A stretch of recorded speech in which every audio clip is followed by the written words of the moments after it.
Bismillah. 3, 2, 1. iPod. iPan Podcast. Mulai. Assalamualaikum. Ketemu lagi di iPod. Ngomong terus sampai kempot.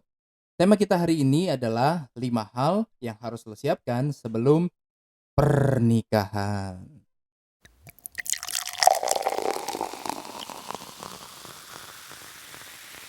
Ya, sesuai dengan janji gue kemarin ya, hari ini gue bakal bahas tentang persiapan pernikahan. Tapi sebelumnya, eh Paper in Rose Wedding ini baru banget bikin baju kantor. Itu warnanya kayak pegawai kelurahan. Gue udah kayak Pak Lurah di sini sambil podcast. Bicara tentang pernikahan, nikah itu adalah impian setiap manusia. Kenapa? Karena lo nggak pernah ngeliat kan binatang lagi ijab kabul. Misalnya gitu ada kambing lagi nikah kan, terus yang jadi saksinya itu ayam. Tapi ayamnya bukan ayam kampus ya, soalnya kalau misal akad nikah kan pakaiannya harus sopan. Nah, jadi nikah adalah hal yang paling diinginkan bagi setiap manusia. Yang bujangan pasti pengen nikah, yang duda juga pasti pengen nikah lagi. Dan kalau yang udah nikah juga pasti pengen banget punya anak maksudnya. Yang berani jawab pengen nikah lagi silakan komen di kolom komentar aja ya kalau berani. Tapi sebelum lo beranjak ke jenjang pernikahan, memang lo harus punya persiapan dulu nih. Jadi jangan asal nikah aja ya. Buat anak kok coba-coba. Nah, gue mau kasih tahu nih ada 5 hal yang harus lo siapin menjelang pernikahan. Yang pertama adalah mental.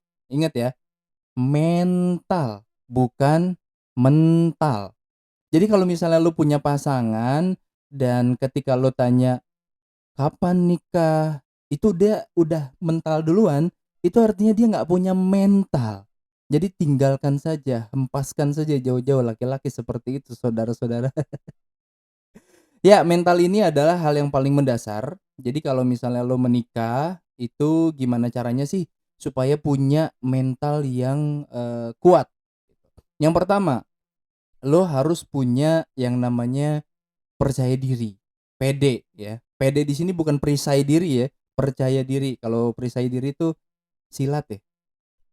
Yang dimaksud dengan percaya diri di sini adalah lo harus yakin 100% kalau lo itu udah siap banget menikah. Jadi kalau misal lo belum yakin, itu artinya lo nggak punya percaya diri. Yang kedua, lo harus punya tujuan. Jadi tujuan ini adalah diniatkan bahwa tujuan lo menikah itu hanya untuk ibadah semata. Jangan dua mata, apalagi mata kaki, apalagi mata-mata. Banyak mata, mintitan kali ah. Nah, jadi hanya untuk menyempurnakan setengah dari iman lo. Tujuan ini diniatkan hanya untuk ibadah. Nah, jadi kalau misalnya lo yang jomblo nih, iman lo itu baru 0%. Kemudian ketika lo ijab kabul, terus sudah beres akad nikah, itu secara otomatis iman lo bertambah menjadi 50%. Makanya ada yang bilang bahwasannya menikah itu adalah menyempurnakan sebagian dari iman. Dan yang lo harus tahu, nikah itu adalah satu-satunya ibadah yang cobaannya seumur hidup. Jadi ketika lo mulai ijab kabul, kemudian menikah, amit-amit misalnya pisah, itu pun masih ada cobaan menikahnya. Jadi kalau misalnya ada pertanyaan, "Ah, nikah itu enak gak sih?" Jawaban gua, nikah itu enaknya cuma 5%. 95%-nya itu enak banget. Ya gimana gak enak lah. Lo makan yang biasanya sendiri, ada yang nemenin. Terus berdoa yang biasanya sendiri, ada yang nemenin. Lo bayangin kalau misalnya lo berdoa, terus dikabulkannya itu 1 bulan setelahnya baru dikabulkan dari doa lo, itu sendiri. Gimana kalau misalnya doanya berdua? Yang tadinya sebulan dikabulkan, bisa seminggu lebih cepat dikabulkan. Bener nggak? Iya. Itu pun kalau dikabul doa lu ya. Jadi mudah-mudahan aja. Banyakin amal ibadah, apalagi bentar lagi nih mau bulan puasa. Banyakin amal ibadah, insya Allah doanya dikabul secepat-cepatnya. Nah, setelah lu punya percaya diri dan lo udah punya tujuannya, baru masuk ke tahap yang ketiga nih, yaitu komitmen. Apa itu komitmen? Komitmen itu kayak apa ya? Prinsip ya. Prinsip yang lo pegang ketika lo punya hubungan dengan seseorang. Nah, kalau di bagian ini lo harus melibatkan pasangan lo, alias pacar lo lah, terus ta'arufan lo lah, atau siapapun itu yang akan menjadi pasangan lo untuk menikah. Dan itu harus dibangun komitmennya. Kenapa? Karena komitmen ini sangat berpengaruh dengan kehidupan lo setelah pernikahan. Agak serem juga ya. Kalau misal komitmennya jelek, jangan sampai ya. Kalau misalnya komitmennya jelek, ya bisa jadi pernikahannya pun akan jelek gitu. Jadi, semakin bagus komitmen yang lo berdua bikin, itu insya Allah semakin bagus juga kualitas pernikahan lo nanti. Jadi komitmen ini penting banget. Kenapa? Karena gini loh brother, sister. Komitmen itu cuma bisa dibikin sama manusia yang udah dewasa. Di sini lu bakal ketemu yang namanya kebencian, ketidaksesuaian, gengsi, dan lain sebagainya yang nggak lo sukain. Kalau misalnya nggak dikuatkan dengan komitmen yang dewasa, ya resiko banget lah gitu. Nah, setelah mentalnya udah oke semua nih, baru deh lo lempar tuh selentingan-selentingan ke orang tua masing-masing. Kalau misalnya hubungan lo berdua itu udah serius dan memang ada niat untuk menikah, itu diobrolin langsung ke orang tua masing-masing. Jangan dulu ke si calon besan. Jadi minimal lu ngobrol dulu, lu curhat dulu sama orang tua lu, "Mah, aku kayaknya serius nih sama si Mas, sama si Abang, sama si AA gitu." Jadi diobrolin dulu baiknya gimana, apa respon dari orang tua lu seperti apa. Habis itu baru deh bismillah. Tapi jangan yang langsung memaksakan juga ya ketika lu ngobrol sama orang tua, jangan yang ngebet banget gitu ya. Misalnya kayak gini, tiba-tiba lu pulang sampai rumah, misalnya nama lu siapa namanya, Sadikin ya. Misalnya namanya Sadikin. "Ah, Sadikin mau nikah nih sekarang juga. Bapak mana? Bapak mana?" Gitu. Emak lu langsung bilang di Jonggol. Kayak si Wakwaw ya. Intinya santai aja, obrolin baik-baik, curhat aja kayak kayak orang tua sama anak gimana sih? Santai tapi ceritanya tuh memang serius bahwasannya lo mau menikah gitu kan. Nah, setelah udah beres nih tahap pertama, baru deh lo masuk ke tahap yang kedua. Ini adalah tahap yang paling penting banget dari 5 hal yang harus siapkan sebelum menikah, yaitu budgeting. Betul banget. Ini pasti lo udah pada tahu ya, budgeting itu adalah berhubungan dengan duit alias fulus. Jadi kalau misalnya zaman sekarang ini apa-apa butuh duit. Kayak lagunya si siapa? Fetty Vera ya. Mau pacaran pakai duit, mau kerjaan pakai duit, mau hiburan pakai duit, mau dikubur pakai duit. Nah, itu lagunya Fetty Vera. Memang itu lagu udah lama tapi sampai sekarang masih nyeleket banget gitu ya. Karena memang semuanya itu butuh duit. Lo mau makan, lo mau jalan-jalan, lo mau pacaran, lo mau apa cari hiburan, cari kerjaan pun sekarang butuh duit lo. Ada ongkosnya, ada akomodasinya. Jadi dalam tahapan budgeting ini adalah hal yang paling penting dalam persiapan pernikahan. Ini harus disiapkan matang-matang, tapi juga jangan terlalu matang banget ya, nanti gosong kayak pantat panci. Nah, jadi gini, ada 2 hal yang memang harus lo perhatikan di dalam budgeting ini, yaitu yang pertama lo harus punya hitungan dan yang kedua lo harus punya standar. Apa tuh hitungan dan standar? Nah, jadi gini, dalam hitungan ini lo bisa bagi itu menjadi 2 hal penting. Yang pertama, hitungan sebelum menikah dan hitungan setelah menikah. Contohnya misal gini, lo sama pasangan lo itu kan pasti punya tabungan lah ya. Sebelum lo mau ngelamar anak orang, lo nggak mungkin kosong banget gitu kan. Jadi minimal ada tabungannya. Misal lo punya tabungan 100 juta si pihak laki-laki. Si pihak perempuan juga punya tabungan 100 juta. Berarti totalnya 200 juta. Nah, dari 200 juta itu lo langsung bagi dua.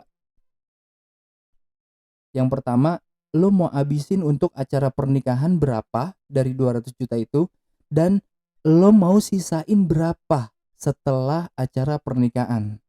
Misalnya gini, kalau lo punya 200 juta, lo mau ngabisin duit 150 juta untuk acara pernikahan dan 50 juta untuk setelah pernikahan. Nah, itu harus dibagi itu.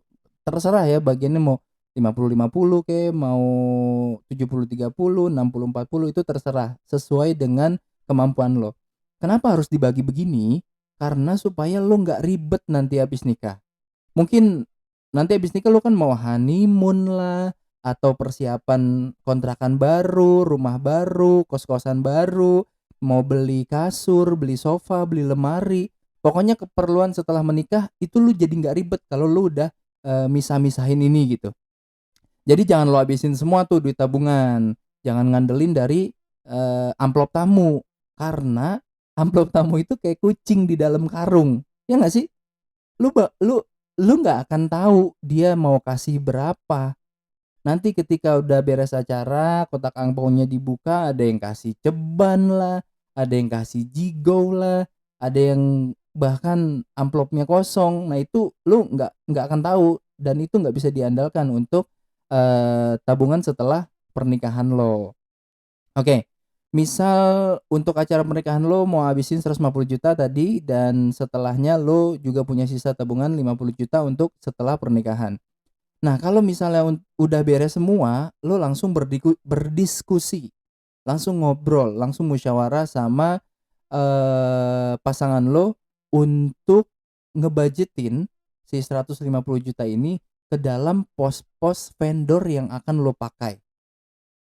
Tanpa tanpa lo tahu mau ngundang berapa, tanpa lo tahu mau pakai vendor siapa, dan juga tanpa lo tahu harga rata-rata vendor yang lo pakai itu kira-kira berapa. Jadi itu dikesampingkan dulu. Yang penting 150 juta ini cukup untuk dibagikan kepada vendor-vendor yang bakal lo pakai. Misalnya gini, catering. Lo mau ngabisin duit berapa nih catering? 60 juta misalnya. Oke, taruh catering 60 juta. Kemudian dekor 30 juta. Foto 10 juta, kemudian busana untuk keluarga inti di 20 juta, musik ngambil yang akustik standar aja udah 8 juta. Terus untuk misalnya untuk di rumah lo mau ngabisin tendanya berapa meter dan itu diangkain berapa, misal 20 juta. Atau kalau misalnya di gedung, jadinya mau nyari gedung yang outdoor atau indoor yang kapasitasnya sekiranya 300 undangan atau enggak sampai 500 undangan, paling mentok berapa harganya? Misalnya 20 juta. Terus untuk beli souvenir 5 juta lah. Terus beli bikin undangan 3 juta. Kemudian untuk bahan baju keluarga dan bridesmaid yang lo bagi-bagiin dan supaya mereka ngejahit itu untuk seragaman misalnya 3 juta. Nah, dari yang gua sampein tadi itu totalnya ada 159 juta. Berarti kurang dong. Maksudnya duit 150 juta itu ada kekurangan 9 juta untuk mencapai 159 juta. Gimana itu? Yang 159 juta ini yang lo kurangin menjadi 150 juta. Entah itu lo mau kurangin budget cateringnya atau budget dekornya gitu kan. Jadi jangan lo pikir ya udahlah si 9 juta itu nanti gua tambahin aja dari tabungan gua, gampang lah itu mah bisa dicari. Jangan lo harus atur lagi tuh pos-pos yang tadi sampai angkanya pas banget 150 juta. Apanya kek yang lo kurangin budgetnya gitu, bebas. Nah, kalau misalnya udah beres semua pos-posnya, baru deh lo masuk ke tahapan yang kedua, yaitu standar. Jadi standar ini adalah menentukan lo harus pakai vendor siapa. Nah, di standar inilah lo bisa tahu lo cocoknya pakai vendor siapa dan pengennya pakai vendor apa. Misalnya gini, ada sahabat lo mungkin atau influencer mungkin atau artis yang nikahannya bagus dan itu bisa dimasukin ke dalam standar lo. Misalnya ada influencer si A misalnya ya, pakai vendor gua nih Paper and Rose Wedding buat dekorasinya. Terus lu tanya tuh ke si Paper and Rose Wedding, ke si vendor itu, untuk nikahan si influencer ini harganya berapa sih gitu. Nah, ketika si vendor itu udah nyebutin harganya, lo masukin tuh ke dalam si budget lo. Masuk nggak nih ke dalam standar lo dari budget vendor yang udah lu pos-posin tadi. Kalau misalnya masuk, ya udah tinggal di checklist. Tapi kalau nggak masuk, lu cari lagi yang lain. Tapi kalau misalnya emang si influencer itu udah pakai Paper and Rose Wedding, insya Allah masuk ke dalam standar lo karena harganya murah-murah. Apalagi sekarang nih ada promo nih Paper and Rose kan, resepsi cuma 110 juta. Udah dapat mobil Alphard untuk mobil pengantinnya. Terus ada lagi paket akad itu cuma 20 juta. Terima beres, lu tinggal bawa badan aja terima jadi. Itu Paper and Rose Wedding lagi bikin promonya dan pasti masuk banget ke standar lo. Tapi si standar ini diukur dari kemampuan pribadi lo, ya, ingat. Diukur dari kemampuan pribadi lo, bukan diukur dari kemampuan sosial lo. Bukan diukur dari kemampuan lingkungan lo. Kalau misal lingkungan lo yang hype-hype banget, terus pesta weddingnya juga royal banget dan standar lo masih di bawah mereka, itu jangan memaksakan untuk masuk ke standarnya mereka karena itu nanti bakal nggak sesuai sama budget lo gitu. Jadi ikutin budget lo, jangan ikutin standar lo ya. Budget dulu baru nentuin standar. Nah, setelah itu baru masuk yang ketiga. Ini juga lumayan penting dalam persiapan pernikahan, yaitu musyawarah keluarga atau biasanya gue nyebutnya musga. Musyawarah keluarga. Di bagian ini lo harus memposisikan sebagai benar-benar seorang anak. Meskipun misalnya semua acara wedding lo ini yang handle budgetnya adalah lo sama pasangan lo atau acaranya memang lo sendirilah yang bayar gitu, tapi tetap orang tua adalah orang tua. Tutur bahasa kita harus baik, cara menjelaskannya juga memang harus bagus, tidak menyakiti perasaan orang tua. Intinya harus itu, lo harus menjadi anak sepenuhnya ketika masuk ke dalam musyawarah keluarga ini. Kalau misalnya memang ada yang nggak cocok dalam menentukan konsep pernikahan, itu dibicarakan baik-baik. Biasanya ini terjadi ketika menentukan tema acara pernikahan. Misalnya gini, lo mau acara lo itu konsepnya internasional, ya kan? Dan susunan acara bajunya, dekornya, semuanya juga internasional. Sedangkan nyokap lo atau enggak orang tua lo itu pengennya adat. Terus adatnya kental lagi kan? Kayak Inggris bocah SD. Lo tau gak Inggris bocah SD kan? Kental banget kan? Nah itu gimana kalau misalnya kejadian kayak gitu? Cari jalan tengahnya. Jalan tengahnya bener-bener dicari, dimusyawarahkan. Namanya juga musyawarah keluarga, jadi mencari mufakat di tengah. Misalnya gini, keluarga lo itu pengennya adatnya adat Jawa misalnya. Oke, nggak apa-apa. Upacaranya adat Jawa, bajunya juga adat Jawa. Tapi dari lo nih, lo ngomong ke orang tua lo. Tapi kalau dekorasinya pakai internasional nggak apa-apa kan? Atau enggak aku maunya yang rustic nggak apa-apa kan? Atau enggak industrial nggak apa-apa kan? Atau musiknya jangan yang Jawa-Jawa banget juga, aku maunya yang akustik atau enggak jazzy atau enggak pop atau apa segala macam, itu lu utarakan. Jadi ketika memang orang tua lu pengen adat dan lu pengen internasional, jadi dicari nih selaknya nih. Yang mana yang bisa diakalin pakai adat dan bagian mana yang bisa diakalin pakai internasional. Tapi kan kalau kayak gitu nabrak. Bagus nggak sih hasilnya? Bagus banget, tenang aja. Sekarang kalau misalnya di wedding itu banyak banget konsep yang nabrak-nabrak. Asal punya referensi yang bagus, punya taste yang bagus, pasti hasilnya insyaallah oke banget. Jadi banyak unsur kok kalau misal di wedding nih yang bisa lo mainin, yang bisa lo otak-atik. Atau, satu kasus lagi misalnya yang sering dialamin, lu pengen nikah pakai wedding organizer, sedangkan keluarga lu, biasanya sih tante-tante lu, itu pengennya pakai, "Udahlah pakai panitia keluarga aja, kita juga udah sering kok, handle pernikahan keponakan-keponakan kita, saudara-saudara kita, jadi nggak usahlah pakai wedding organizer." Nah, kalau untuk masalah wedding organizer nanti kita bahas ke tahap yang keempat ya, yaitu masalah teknis acara.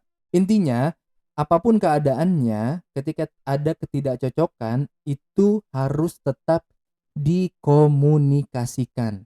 Harus tetap dimusyawarahkan dengan tata bahasa yang baik, dengan tata bahasa yang sopan, dengan jalan tengah yang mufakat. Jadi intinya dimusyawarahkan dulu lah. Karena gini loh, kalau misalnya lo nggak ketemu jalan tengahnya, itu biasanya ada emosi-emosi yang muncul ketika bermusyawarah. "Mama nih apa sih ngatur-ngatur aku, orang aku ini yang bayar sendiri kok." Nah, itu jangan sampai kesebut kayak gitu. Nanti orang tua bilang, "Mentang-mentang lo ya." Nah, ketika ada ucapan seperti itu, takutnya ini menghambat proses selanjutnya.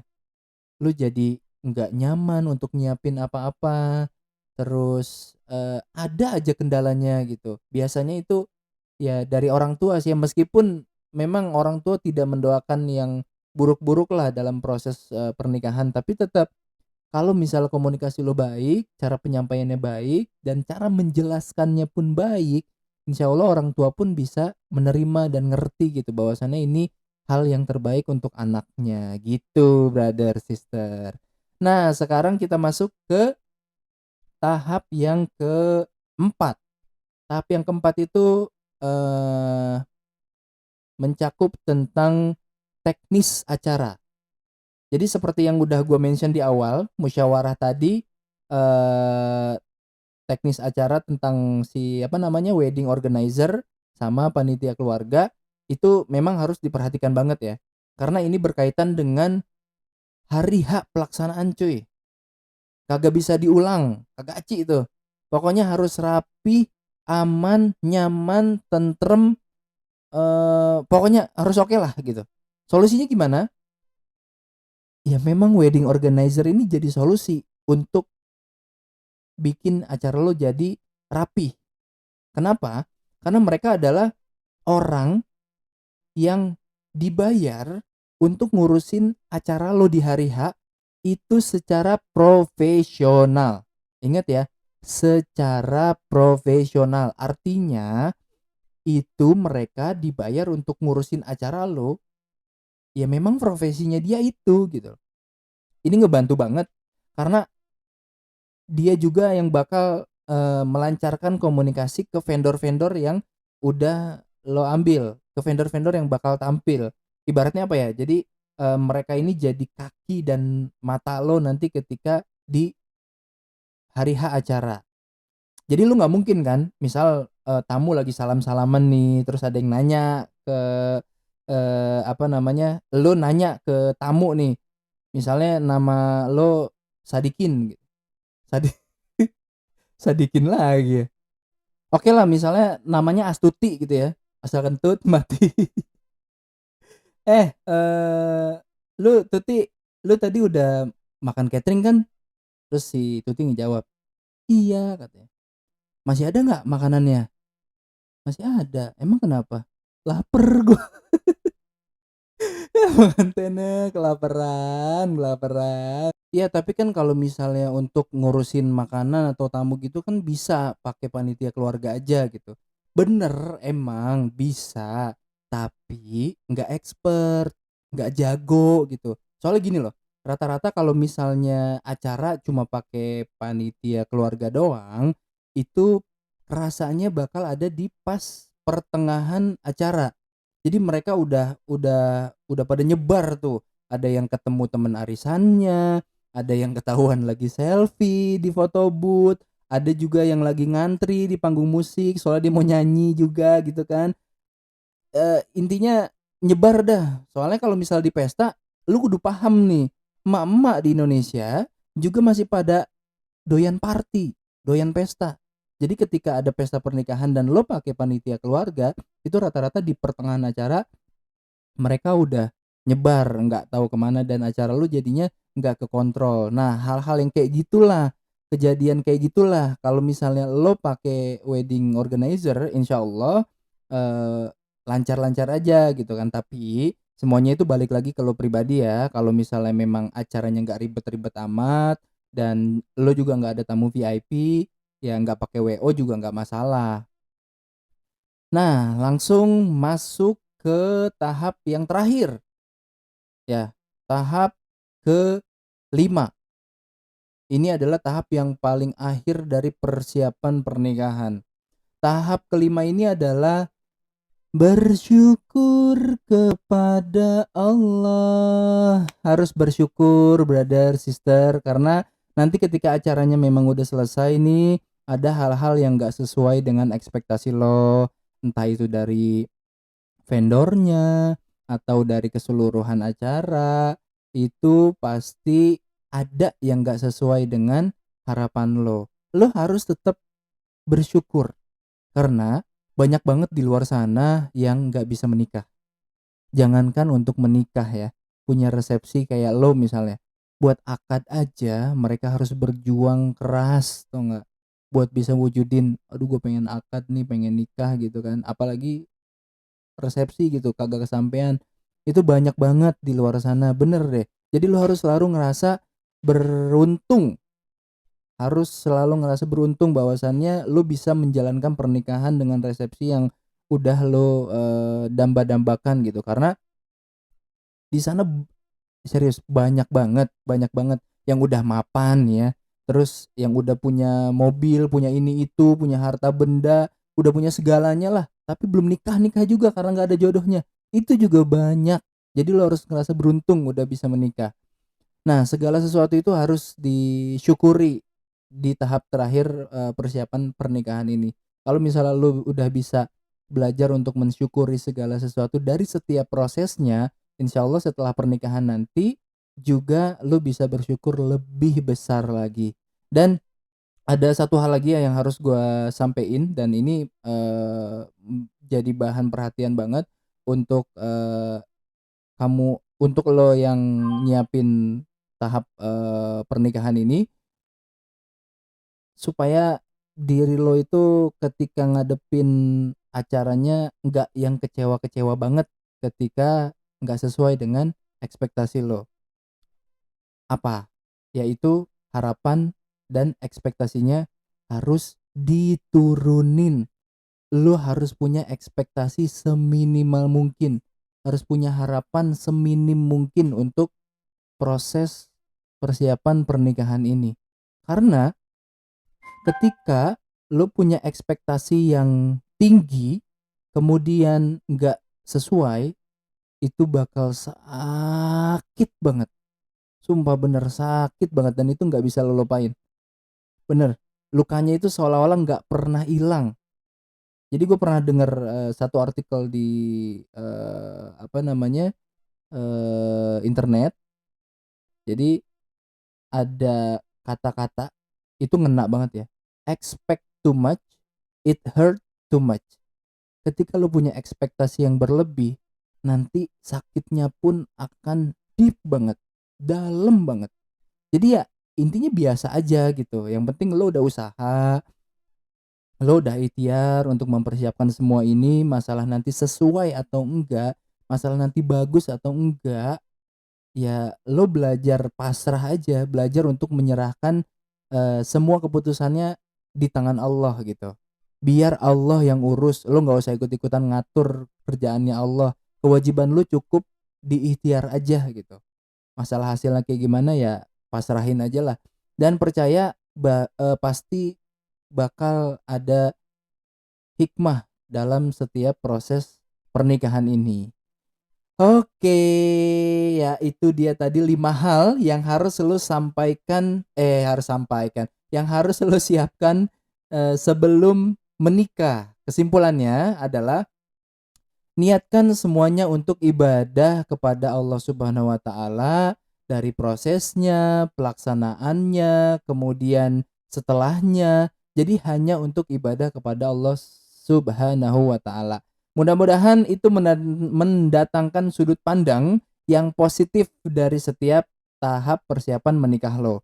Ya, itu dia podcast kali ini. Gua harap bisa kasih manfaat yang lebih buat lo and the gang. Buat lo yang mau tanya-tanya, bisa lewat kolom komentar atau DM di Instagram gua aja ya. Thank you. Gua Ipan, pamit. Wassalamualaikum. Ini udahan kan?